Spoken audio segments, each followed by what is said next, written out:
Hello everyone, it's Dave from Dave's Recent Things. Today I am going to go through how I made this Dollar Tree fabric wreath for summer. It's nice and bright, it's got some color in there, perfect for summer. Why don't we just get started and I'll show you how I made it. I found these crafters square of fabric, and these are all at the Dollar Tree. There's a couple of different, actually, I think I used four different fabric colors for this. You can see here, and in total, I think I bought 9 of these little packages from the Dollar Tree.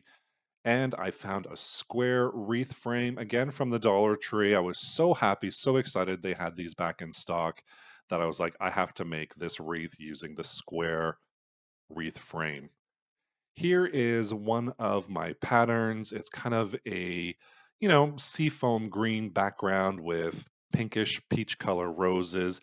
All I'm going to do is lay it out and then I am just going to rip them in half. So I'm going to create 4 quarters really is what I'm going to do out of the fabric.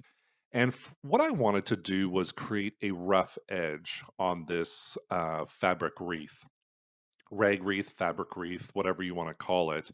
And to do that, all I did was, you'll see here in a second, just create a little slit with my scissors and then rip it. And what I'm going to do for this particular wreath is I'm going to quarter it, which is about maybe just over 9 inches and maybe about 11 inches, just a little over 11 inches for each one. And then each little strip is going to be about an inch, inch and a half. So those are my dimensions roughly. And then all I'm going to do is create my little strips by ripping it all. Now, you do not have to rip them. If you want a nice straight edge, you can cut them. But for me, I wanted that kind of rag wreath style. And I did the exact same thing for this darker color.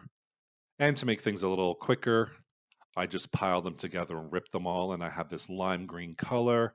And then, of course, this kitty cat baby blue color as well. So after I ripped all of my sheets, I have all these piles of fabric ready to go, all ripped up. But like I was saying, you don't have to rip it. You can use your scissors and cut them and create a straighter line if you want.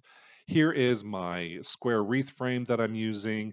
And it's got 3 wires with the crossbars going all the way across. And today I'm going to use all of the wires. So the inside 2 wires and the outside 2 wires is where I'm going to be tying my rags to. So why don't I just start off and grab a piece? I'm trying to figure out which one am I going to start off with. Once I decide that, I'm going to lay my fabric in between the 2 outside wires. And then I'm going to do just a quick little tie on there. It's like tying your shoe, really. Nothing fancy, just simple. And I'm going to use a double knot for this as well. So I do my 2 knots in there, tie it down, and I've got my first fabric piece all ready to go. And on my second one, I'm going to pick my fabric and I'm just going to lay it on the inside 2 wires. And I'm just going to give it a good tie down with my 2 knots. And then I'm done my second one. And the pattern that I'm using today is I'm going to use the outside 2 wires and then the inside 2 wires and then the outside 2 wires. You can kind of see the pattern coming along here now. So I'm choosing another fabric and I'm going back to the outside 2 wires. And of course, the fabric ties that I just tied on are getting in my way and they're driving me crazy at this point. I'm like, oh my God, just stick where you are. But I dealt with it. So here you see my pattern is coming along already. Again, I'm using the outside 2 wires and then moving to the inside 2 and then the outside 2 wires. That's going to be my pattern throughout the whole wreath. Now for each section, I believe it was 35 pieces of fabric. And of course, I don't have a calculator in front of me, but there is one, two, three, four, five, six, seven. I think it's 8 sections with 35 sections. So that'll tell you how many pieces of rag you'll need or fabric that you'll need for this. Here you can see it's coming along nicely. There is my pattern on the other side, inside, outside, inside, outside, and it is coming out just how I wanted it to. A little bit raggedy, a little bit of a shabby chic. I just love how this all came together so quickly, and you will too if you decide to make one as well. They're a little time consuming, but they are so much fun. And how I'm doing the corner, I thought I would just kind of quickly touch base on that. Is I'm wrapping one of my strips around the entire frame. So going all the way from the most inner wire to the most outer wire, I just wrap a random piece of fabric and then I do the double tie in there.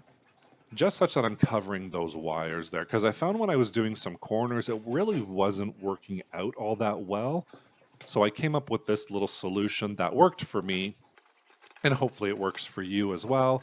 And then I just continue filling in each of those sections, going from the outside to the inside, to the outside, to the inside wires, wrapping those rags all the way around.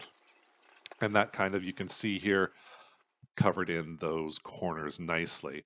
Here I am all done with my rag wreath. It is looking so raggedy, so super shabby chic. I love how this turned out, and I love how the colors and patterns all turned out. Of course, with the square wreath, you can put it on an angle to make a diamond shape. You can make it square if you want, any which way you want. I just love how this turned out, and here it is in my craft room. There's a picture of me and my mom on the left. I just love how much this brightens up my room. This is on a centerpiece of my wall unit that I have all my storage in there. And it just came out so, so beautiful. I am in love with this rag wreath. And I hope you like it too. Thank you so much for watching today. I always love when everybody stops by and watches my videos. And you know what? Leave me a comment down below. I love hearing from you. Thanks so much for watching again. Take care. Bye for now.